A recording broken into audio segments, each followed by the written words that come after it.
So my first suggestion to us this morning is that when we're looking at the area of cross-cultural mission, we need to be wise as serpents and harmless as doves. Sometimes we are harmless as doves, and sometimes we're as wise as serpents, but not as harmless as doves. Almost 30 years ago, the then General Conference President at the Indianapolis General Conference session said these words: "He is calling us to something bigger and more difficult and more exciting than anything we've ever dreamed of or attempted. As our world has become a global village, He is calling us to a global mission." And this was a call to business not as usual. Because church leaders had looked at the globe, they'd looked at the map, they'd studied it, and they'd seen parts of the world where the Seventh-day Adventist Church was relatively strong and parts of the world where the Seventh-day Adventist Church was almost non-existent. And today I can take you to parts of the world where it seems like every second person is a Seventh-day Adventist. Some years ago I was in Papua New Guinea, and I was standing in the main street of Port Moresby, the capital of Papua New Guinea. And then I started talking with a native of Papua New Guinea, and we talked together, and I noticed that he had the smell of alcohol on his breath, and he had nicotine stains on his fingers, and betel nut had stained his teeth. But as we talked, he discovered I was a Seventh-day Adventist. As soon as he discovered I was a Seventh-day Adventist, he had the biggest smile on his face. He reached out and embraced me in a bear hug. He pulled me tight and said, "You are a Seventh-day Adventist." He said, "I am a Seventh-day Adventist backslider." To be even connected with the Seventh-day Adventist Church was seen as something positive in Papua New Guinea. And of course, we have far more Adventists in Papua New Guinea today than we do in Australia or New Zealand. I think of territories on this continent. I think of Rwanda. I think of places like Jamaica in Central America, various places where the Seventh-day Adventist Church is relatively strong. But then I see vast territories of the Middle East North Africa Union where we have cities of more than 1 million people with not even one Seventh-day Adventist believer. So we see that in 1990, this church embarked on this journey called Global Mission. And it was a significant move because this was the Seventh-day Adventist Church's official initiative, not only to reach into new geographical areas, but for the first time, the church started to think seriously about people groups. You see, it is possible to enter an area geographically and to miss the people groups. I think, for example, the country of Burma, Myanmar.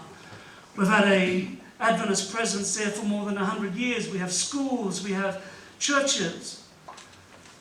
But 99% of the church population come from small people groups, the Karens, the Chins, the tribal groups, and the vast Buddhist majority of Myanmar has scarcely been touched by the Seventh-day Adventist Church.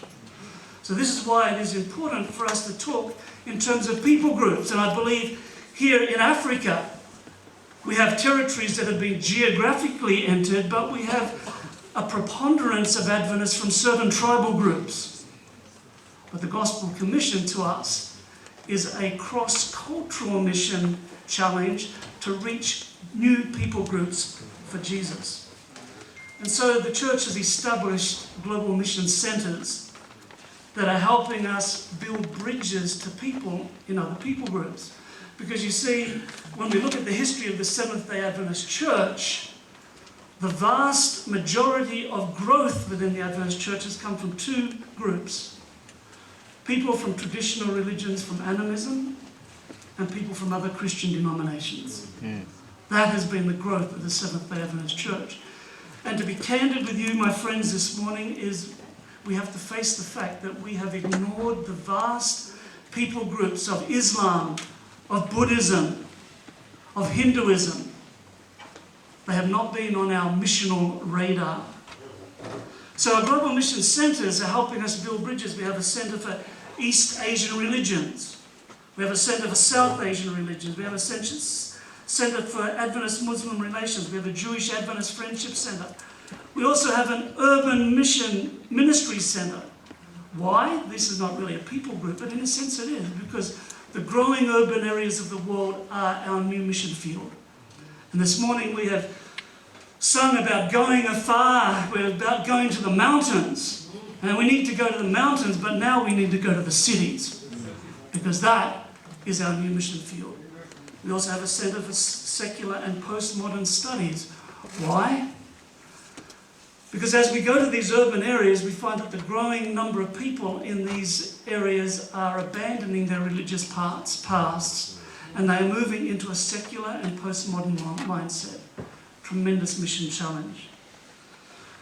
So I'd like to start with a few vignettes for you, a few case studies, just to think about to get us started. I want you to think about skateboarders in California. Probably not something you've given a lot of thought to. But here's a group of young people, teenagers, who dress in a distinctive style. They have their own language. Talk to them for 30 minutes and you probably won't understand a word they say. They have lingo such as snake, which is to skip, or someone who skips you when skating in order. That dude is a total snake. Do you know what that means? I'm puzzled too. Grommet. A grommet or grom is a kid, usually under the age of 12, who is new to skateboarding. ABD stands for already been done. Chill is to be calm/cool. Chillax is to be calm/cool and relaxed. Anyone chillaxed here this morning? Okay, let's be chillaxed. Okay, case study number 1. Case study number 2, the young urban rich. Here was an article in Forbes magazine last year about 5 young African millionaires to watch. Successful young entrepreneurs. Vignette number 3. A group of young Seventh-day Adventists in a church feel that the worship service is a bit dull and they want to bring in some electric guitars to liven things up a little bit. It goes to the church board and within 25 seconds it is dismissed as a possibility. Vignette number 4. A book called African Traditional Religion Encounters Christianity. John Chitakuri writes, I believe that most African Christians have a dual religious affiliation. Whenever I introduce myself as a member of 2 religious traditions, namely African traditional religion and Christianity, most people are confused. The way I was born and bred, my name, the food that I eat, the way I greet people and interact with them, the songs that I listen to, the house in which I live, and my philosophy are influenced by my African worldview. No one can run away from his identity, even if he tries. But I am a Christian and a Catholic, to be precise. Catholicism is a worldview that I inherited. I have 2 names, one English and the other Shona. I pray to God through Jesus. But if Jesus delays in answering my prayers, I do not hesitate to turn to my ancestors. When God is pleased to answer my prayers, I give credit to both my ancestors and Jesus Christ. When I die, I want both traditional and Christian rituals to be performed for the repose of my soul. I prefer that my soul becomes an ancestor first, then eventually retire to the Christian heaven, when it gets tired of protecting its family from evil spirits and people. If I miss the Christian heaven, like some of us will do, I still will become an ancestor. Not a bad thing after all. I firmly believe that he who has 2 perspectives of understanding, interpreting the world, is richer than the one who has only one worldview. I think that my 2 worldviews make me richer than people who have only one religious perspective. So, there are my case studies. Skateboarders in California.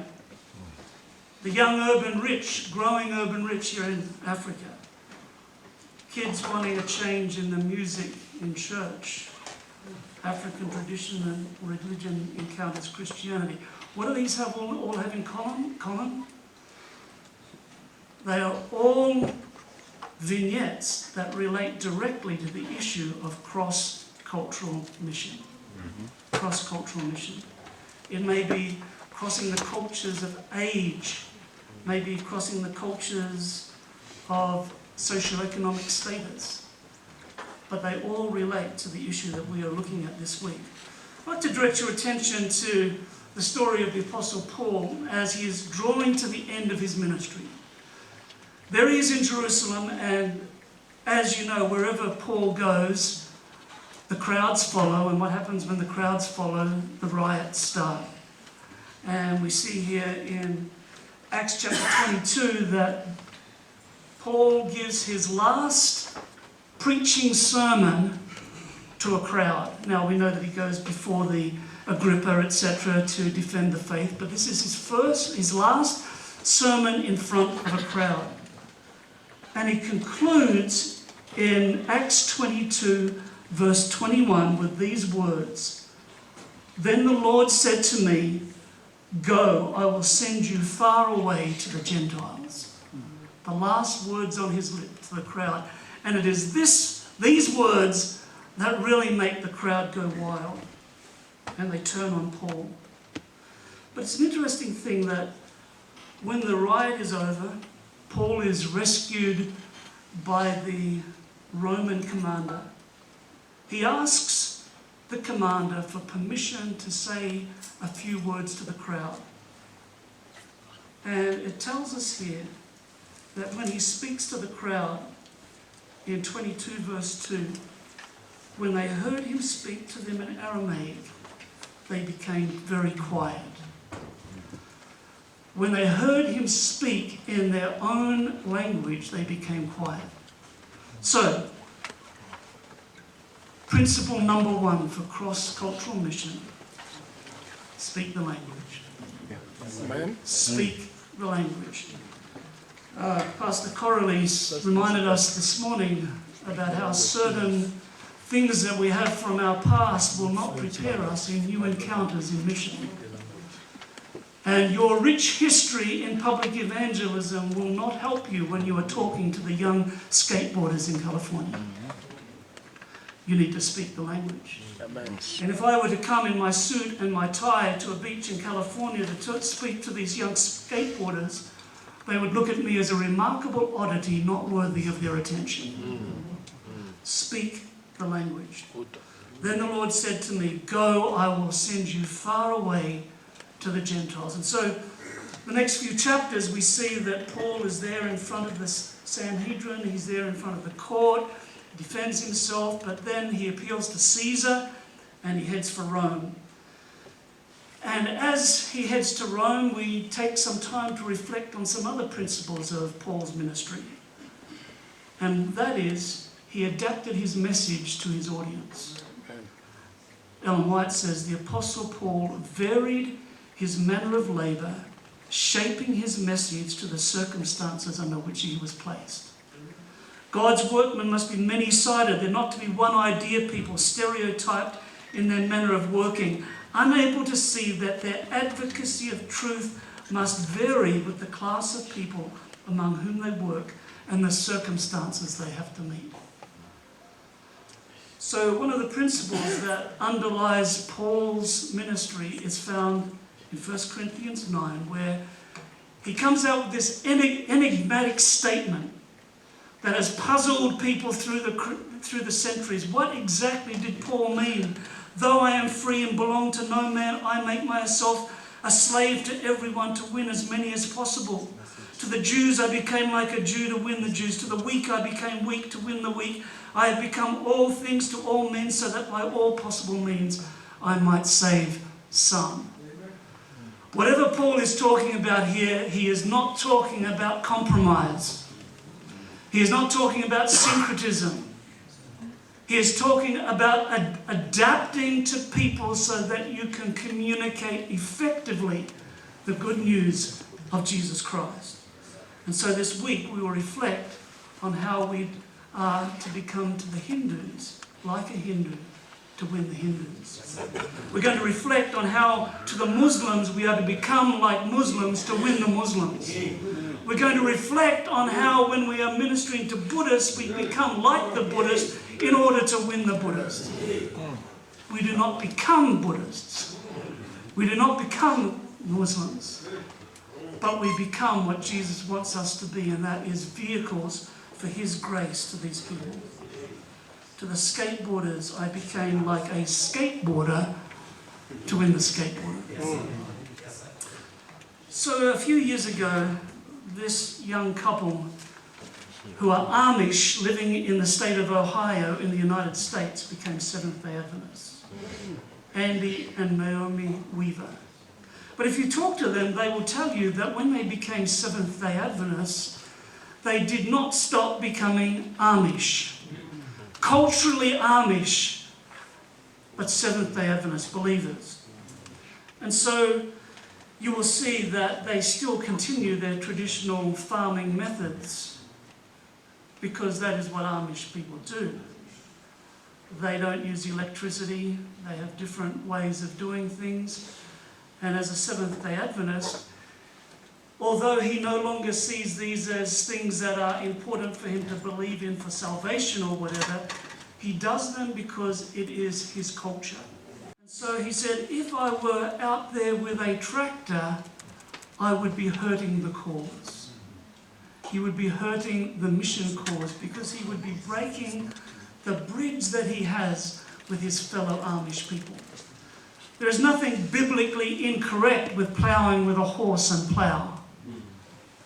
He is not going against some scriptural principle, but culturally he is adapting to his people so that to the Amish, I become like the Amish to win the Amish. When we look at Paul's ministry, we see that he adapted himself in different ways to different people. And so we see that when he was ministering to the Jews, he had a pattern of behavior. He would come to a city, he would first visit the synagogue, he would teach the good news, and he would reason from the scriptures. A very similar situation today when we share with our brothers and sisters in other Christian faith. We have a common belief in this word here, and so we can talk together about that. And so among the Jewish people, where he was culturally and religiously close, he followed this pattern. And so we see him in this remarkable sermon in Pisidian Antioch. We see him when he's talking to the Jewish people. He starts with the Exodus. He shares the history of Israel right through to King David. He introduces the promise of the Messiah. And then he can show from Scripture how this points to Jesus. Logical progression. However, when he is faced with the pagan audience, he takes a totally different approach. And for example, when he was in Lystra and Derbe, where he was greeted as a Greek god, you will not find one place where he refers to the Jewish scriptures. Why? They didn't believe in the Jewish scriptures. They'd never seen the Jewish scriptures. They wouldn't understand the Jewish scriptures. So instead, he talks to them about things that they understand. He reaches to where they are, and he talks to them about things from the natural world. Homer A. Kent makes this comment: Paul's speech to the pagans was appropriate to his audience. He made no appeal to Scripture, but built upon the knowledge they had from the natural world. He stressed the evidence in nature of a supernatural creator and showed the folly of idolatry. And we see that when Paul is on Mars Hill there in Athens, he stood up, speaking to the Areopagus, and he says, I see that in every way that you are religious, building bridges, connecting with his audience. Now, they were religious in a very different way to Paul. Paul was shocked to see the idol worship. And for a Jewish person who worshipped Yahweh, the one true God, it was just a terrible thing to see the idolatry of the Greek people. But here he is. He said, I see that in every way you are religious, building bridges. And he goes further as he's talking as I walked around, I looked carefully. That day, the Apostle Paul had been a tourist. If they had iPhones back then, he would have been taking pictures. He was studying carefully the culture of the Greeks. And that brings me to the third cross-cultural missional principle, and that is we need to walk around and we need to look carefully. We need to look carefully. We cannot sit in the classroom in this wonderful institution, go to a committee at the wonderful ECD headquarters, put together a missional package, put it in a box, put a bow on the top, and think that we can go to all peoples with this package. Because we need to understand the people to whom we are talking. We need to understand their culture. We need to learn their language. We need to understand what their needs are before we can even begin to share to meet those needs. We need to walk around. We need to do it slowly. And we need to look carefully. And as he walked around, he looked carefully, he saw the bridge that he needed. He saw the altar to the unknown God, and that allowed him then to take the step further to talk to them about Jesus. But he went further.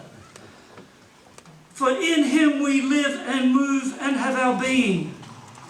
As some of your own poets have said, we are his offspring. These were not words from the Hebrew Scriptures. These were words from pagan writers. These were words from a love song to the god Zeus. Yes. The Apostle Paul had looked carefully in Greek literature. He'd studied it carefully because he wanted to understand the Greeks. And in communicating with them cross-culturally, he was able to build bridges by quoting from their own authors. And so the Lord said to me, go, I will send you far away cross-culturally. And we see this last journey of Paul's as he leaves Jerusalem, goes to Caesarea, gets on the boat, headed for Rome, gets as far as Malta, and we know that there's this terrible shipwreck, and he arrives on the island of Malta safe, and we know the story that there's a bonfire built, a viper attaches himself to Paul's hand, and Paul survives. And on the island we have pagans, another cross-cultural encounter. And for these pagans, their superstitious beliefs, the fact that he had a viper proved that he was a criminal, he was a murderer. And then when he was able to shake it off without any harm, it proved that he was a god. Superstitious pagan thinking. This is what we learn about these pagan islanders. One, they showed unusual kindness. Two, they built a fire and welcomed the shipwrecked. The head of the island, Publius, welcomed us. He entertained us hospitably. They honoured us in many ways. They furnished us with the supplies we needed. You can look through the entire scriptural passage and you will find not one negative word about these pagans. Everything is positive. What does Paul do on the island? Well, just 4 or 5 things. Number one, he visited Publius' sick father. He prayed for him. He placed his hands on him. He healed him. Then the word spread and he ended up healing all the sick on the island.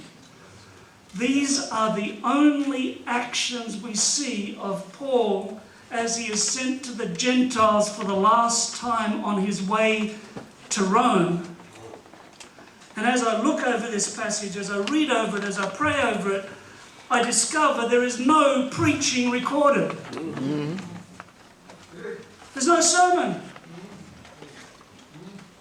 Now, of course, we can't argue from absence, and maybe Paul did preach a sermon, but it was not considered important enough to be recorded here in the book of Acts. Now, hang on a sec, this is the Apostle Paul, the great church planter.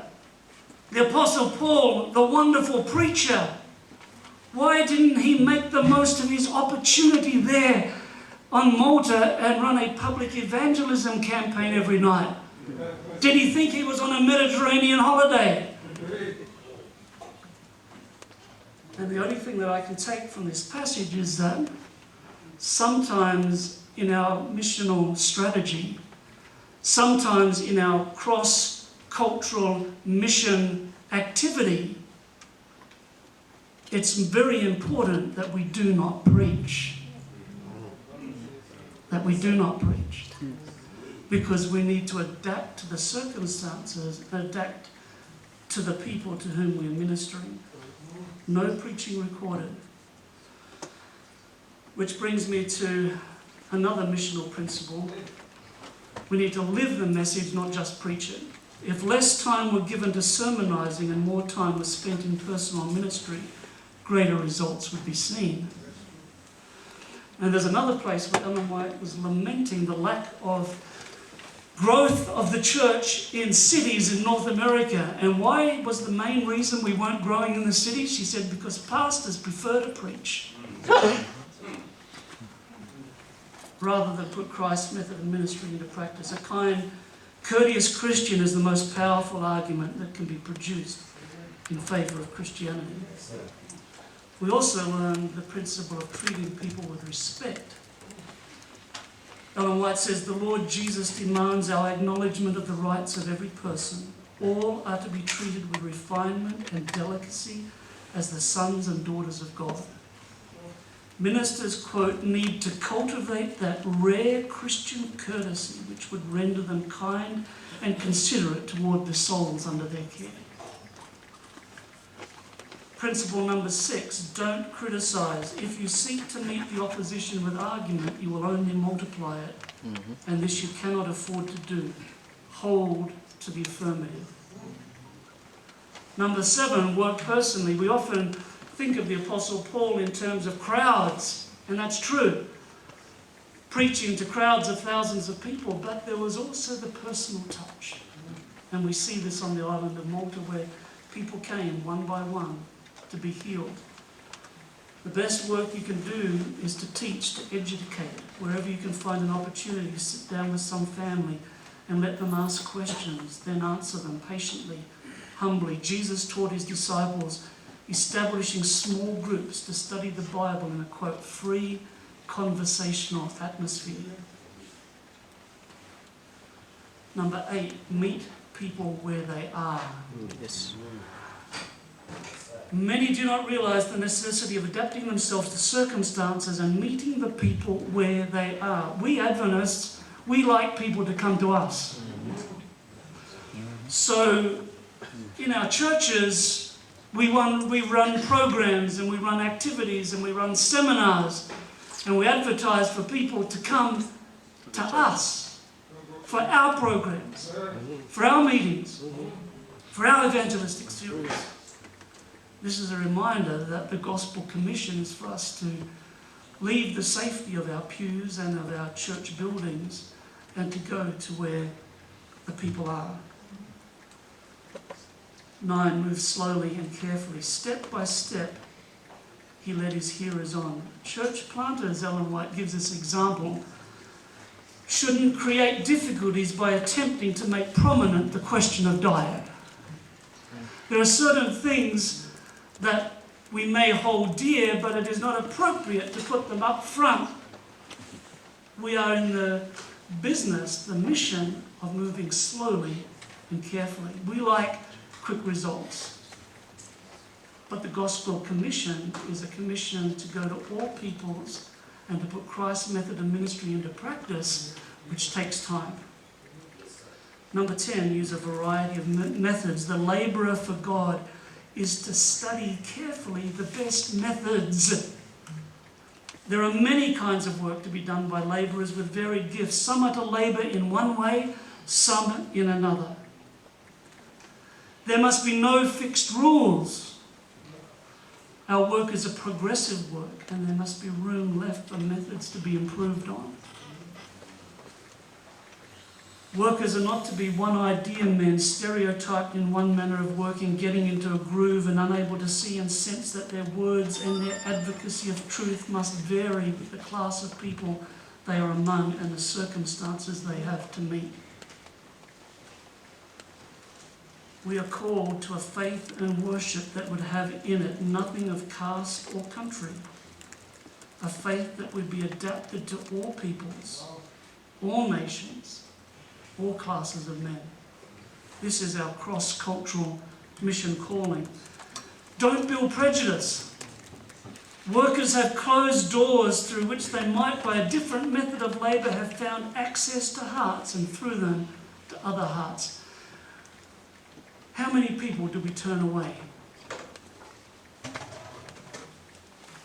Paul did not approach the Jews in such a way as to arouse their prejudices. I remember as a young person sitting in church listening to stories told by an evangelist in Australia. And he used to be a boxer. He was a short man, well-built, pugnacious like a fighter.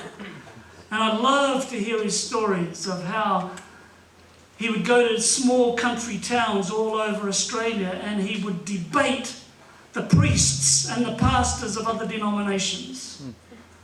And you could see the look of determination in his face as he talked about how he proved that the seventh day was the Sabbath.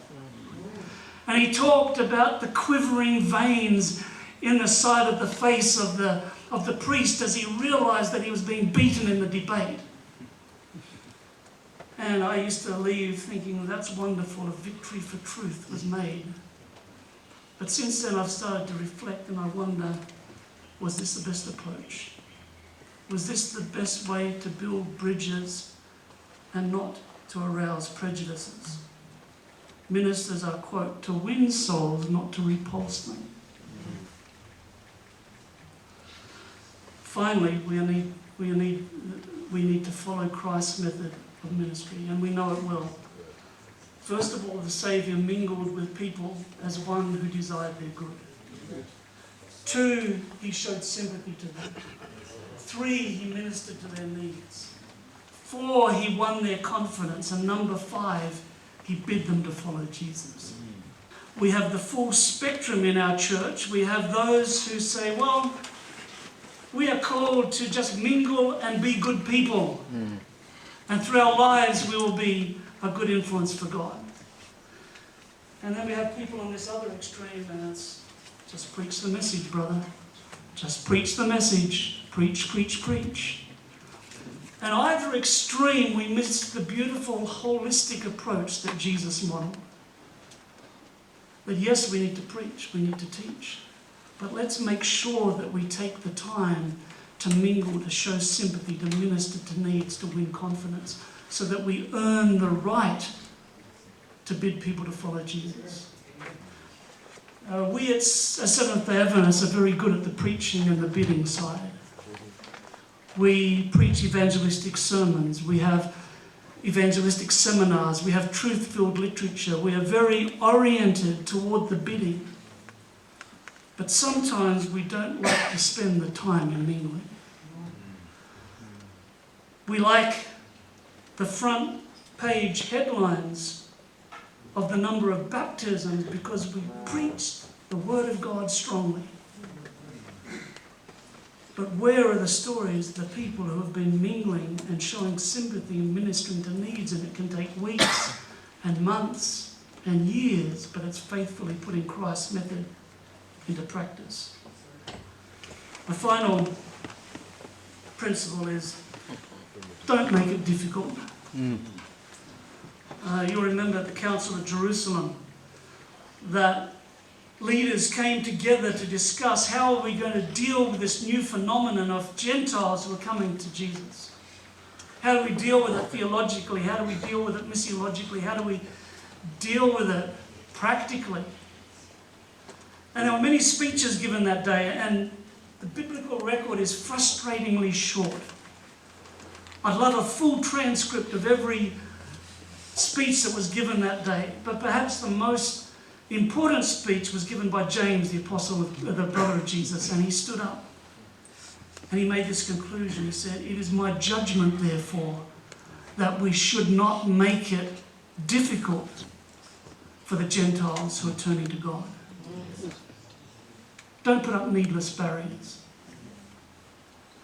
And so that means that we need to investigate what barriers we as Seventh-day Adventists may put up. Are there any cultural barriers that prevent the Gentiles coming for Jesus, that are not scripturally based, that are not biblical principles, that are not right or wrong, but purely culture? Are they stopping people from coming to Jesus? If so, let's get rid of them. Are there any historical things, the way that we've always done it because it's the way we've always done it, that proves to be a barrier, that proves to be a wall? If so, let's get rid of it. Don't make it difficult for the Jews, for the Gentiles who are turning to Jesus. So I'd like to suggest that in our cross-cultural mission, as we look at it this week, we need to keep some principles in mind. One, it needs to be long-term. It cannot be short-term events. Sometimes we believe in drive-by evangelism, where we come in, we do our thing, and then we leave as quickly as we came. We need to make a long-term commitment. Now, when we are ministering to other Christians and sharing the beautiful truths that we have, the process can be a lot quicker because we hold this in common. But when we're talking with people who come from totally different worldviews, it can take a long time. And we notice in places such as Western Europe today, the process from mingling, showing sympathy, going right through to bidding people to Jesus, this can take 6 or 7 years. It's not short term. And may I suggest to you here in Africa that Western Europe is the canary in the coal mine. What do I mean by that? The canary in the coal mine was alerting to things that were happening rapidly in the coal mine. If there was gas, if the oxygen was being deprived, the canary would alert the miners. And what we're seeing in Western Europe, Australia, New Zealand, increasingly in North America, we're finding that our traditional methods of mission are starting to look a little bit less effective than they once were. Yes. Where we used to be able to advertise public meetings and have hundreds of people come, perhaps we may only have a handful come today. I remember a few years ago I was visiting my father in Australia. He was retired, but he was pastoring a church in a town in North New South Wales. He advertised some public evangelism meetings. They put a flyer in every letterbox in every home in the town. There were advertisements in the newspaper. There were signs up in the main street. And I happened to be home on the first night of Dad's public meetings. And they were scheduled to start at 7:30. At 7:15, nobody had arrived. 7:20, nobody had arrived. 7:25, nobody, not even a church member, had arrived. At 7:29, my father said to me, "Gary, can you please go and check the other entrance to the church in case someone's there?" Nobody there. The canary in the coal mine.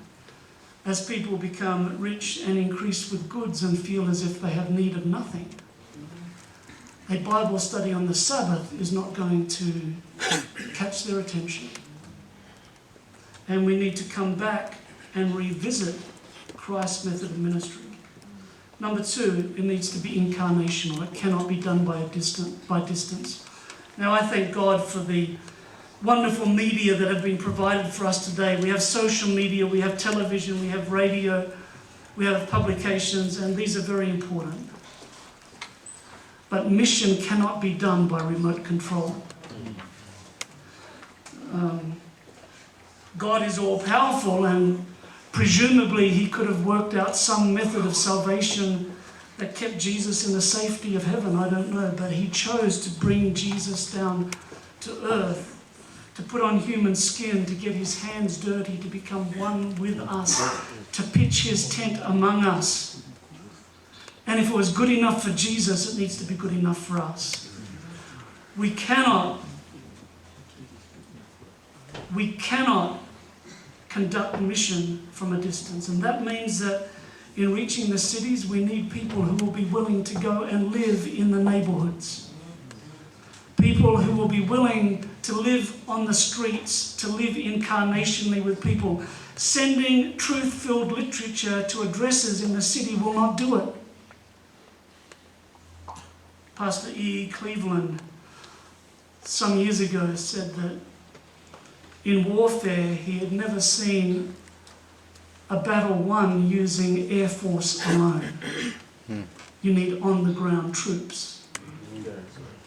And we thank God for the Hope Channel. We thank Him for Adventist World Radio, but they cannot replace. They can only support men and women, boys and girls who are on the ground being witnesses for Jesus Christ. Yes. Third is it needs to be organic. It can't be just some program dreamed up at the General Conference or at ECD headquarters. There needs to be something that is locally owned, locally multiplied, locally inspired. It needs to be an on-the-ground ministry. Number 4, it needs to follow Christ's method of ministry. So perhaps the episode that hurts most in the consciousness of Jews is the memory of the exile to Babylon, where everything that they held close, everything they held dear, was shattered, and they were led like animals across to the pagan city of Babylon. And there they arrived, and as they walked through the Ishida gates, they saw the magnificence of pagan Babylon. They saw the universities, they saw the buildings, they saw the hanging gardens, they saw the temples to pagan gods. And just the sight and the smell and the sound of paganism must have been appalling to the eyes and the ears and the noses of people who worship Yahweh. And we know the story of at least 4 of these captives. We know the story of Daniel, Shadrach, Meshach, and Abednego. And we know that they were taken to the university there in Babylon, and they were taught the language and the literature of the Babylonians. These Jewish boys who had grown up having family worship morning and night, these Jewish boys who had grown up singing the songs of Zion, these Jewish boys who ate kosher food, suddenly were thrust into the heart of pagan learning. And thanks to archaeologists, we now have a better idea of some of the things they would have learned. They would have learned the notoriously difficult Akkadian language. They would have learnt about omens, the spirit world, astrology, reading futures in the entrails of sheep. They would have learned all these terrible pagan things that were an anathema to these Jewish boys. But they stood firm. They never forgot the songs of Zion. And the psalmist talks about the Jewish exiles gathering beside Babylonian rivers. And it says that by the rivers of Babylon there we sat down, yea, we wept when we remembered Zion. And their captors come to them and they tell them, sing. And when you are depressed, when you are lamenting, the last thing you want to do is sing. And they turn to their captors and they say, how do we sing the Lord's song in a strange land? And this is a fundamental missiological question. How do we sing the Lord's song in a strange land? How do we sing the Lord's song among the vast Hindu populations of this world? How do we sing the Lord's song among the Buddhists, among the Muslims, among the secular and postmodern? How do we sing the Lord's song in a pagan city like Babylon? How should we sing the Lord's song in Kinshasa? How should we sing the Lord's song in Nairobi? How do we sing the Lord's song in Johannesburg?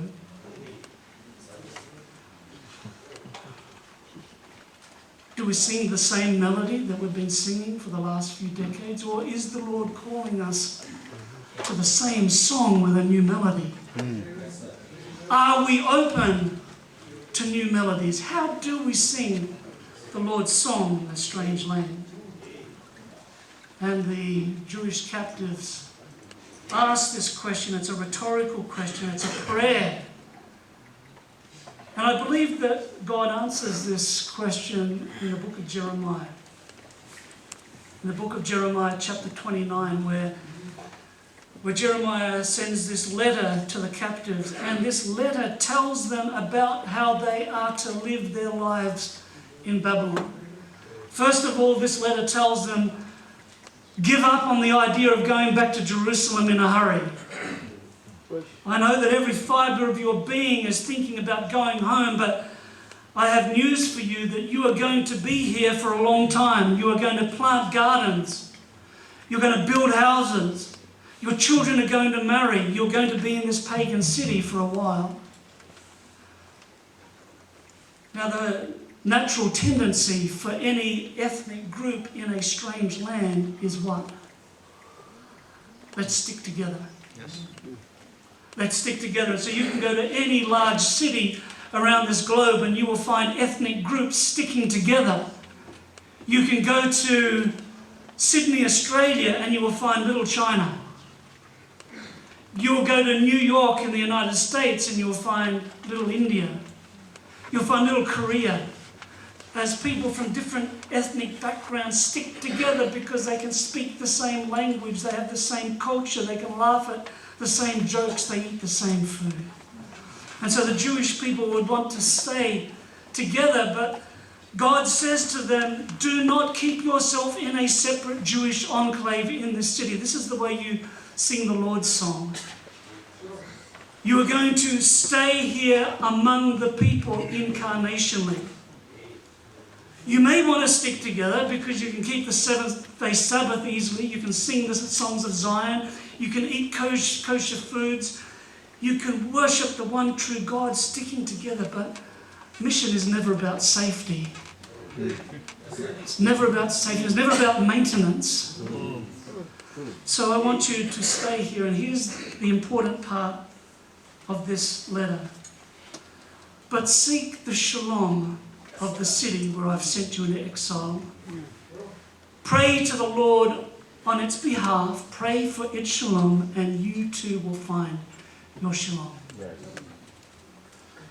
Shalom is a beautiful, multi-layered, multifaceted Hebrew word that means wealth, prosperity, well-being, peace.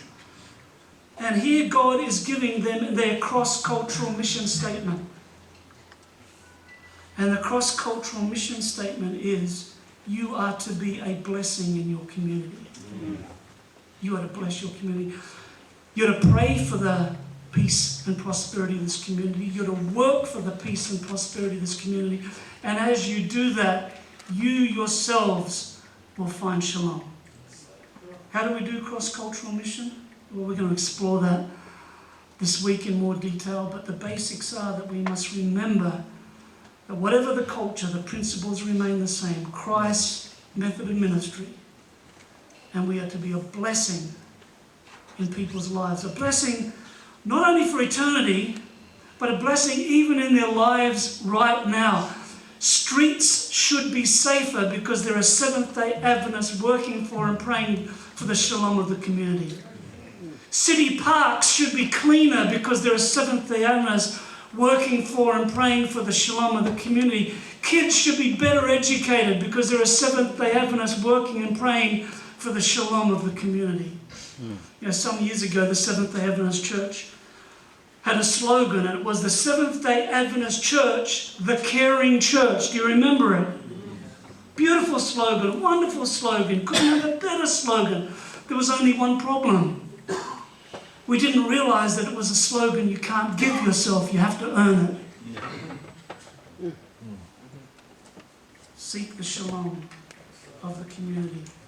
That's how we sing the Lord's song. There's an old African proverb that says, if the shadow of the tree is crooked, straighten the tree, not the shadow. And this week, I guess we'll be looking at some shadows. We'll be looking internally. We'll be seeing some things that perhaps aren't working like they should. Perhaps we will look at our resources and our priorities. Where are we putting our people? Where are we putting our money? Are our priorities maintenance, or are our priorities mission? Are we continuing with some methodologies that perhaps may have quick results, but maybe we are seeing apostasy that we shouldn't see? There are various types of shadows that are interplaying in our church's mission today, and we'll see those. And I'd encourage us as we pray together this week, as we talk together, as we network together, that we'll look at ways that we can straighten the tree to the basics of what we're called to do. And I've come to you this morning as a guest, and I'm privileged to be here. I know that I am not from African soil. I was born to missionary parents in the islands of Fiji. I grew up in New Zealand and Australia. I am now a missionary to the United States. And I come here not with the answers, but with some suggestions. I come to you this morning with some concepts that I've found in God's Word. And I hope that as we share together, as we grow together this week, as we wrestle together this week, that we will be open to God's leading. That He will help us to find ways to sing the Lord's song in the strange lands that we are called to. That He will help us find ways to straighten the tree. May God bless you.